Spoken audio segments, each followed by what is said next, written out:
Kama neno nguvu linaweza kuitwa katika namna nyingine, basi majina ya watu hawa watatu yanaweza kuwakilisha neno hilo. Hii ni kutokana na uwezo wao wa kunyanyua vitu vizito zaidi na kuvuka mipaka ya wanadamu wa kawaida. Hii ni katika michezo ya weightlifting na strongman. Hii ni michezo ya kunyanyua vitu vizito zaidi. Wa kwanza kabisa ni Eddie Hall kutoka nchini England. Huyu Eddie Hall kutoka England mwaka 2016 aliweka historia kwa kuvunja kizuizi kilichoonekana hakiwezekani katika mashindano ya World Deadlift Championship yaliyofanyika huko Leeds, England. Aliinua kilogramu 500 deadlift, uzito wa moja kwa moja. Wakati huo watu walikuwa hawana imani kama namba hiyo inaweza kufikiwa, lakini alipoinua, dunia nzima ilibaki kimya kwa sababu alikuwa mtu wa kwanza kufika hapo. Mwingine ni Lasha Talakaze kutoka nchini Georgia. Huyu Talakaze kutoka Georgia, mfalme wa Olympic na weightlifting.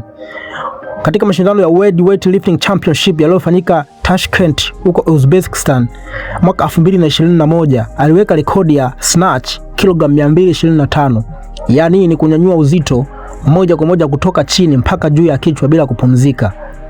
Na clean and jerk kilogramu 265, yaani kunyanyua uzito wa kilo hizo kutoka chini mpaka usawa mabega na kisha kupeleka mikono juu ya kichwa ikiwa imenyooka.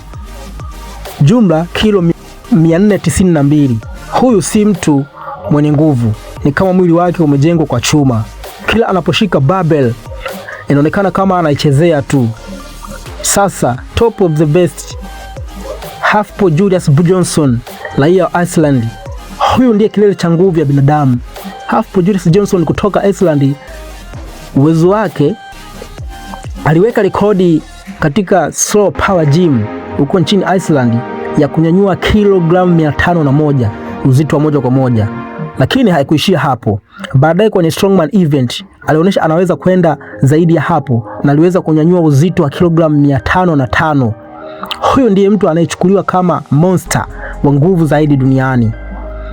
Hawa watu watatu wameandika historia tofauti. Eddie alivunja ukito wa kilogramu 500 lakini akatawala Olimpiki kwa nguvu safi.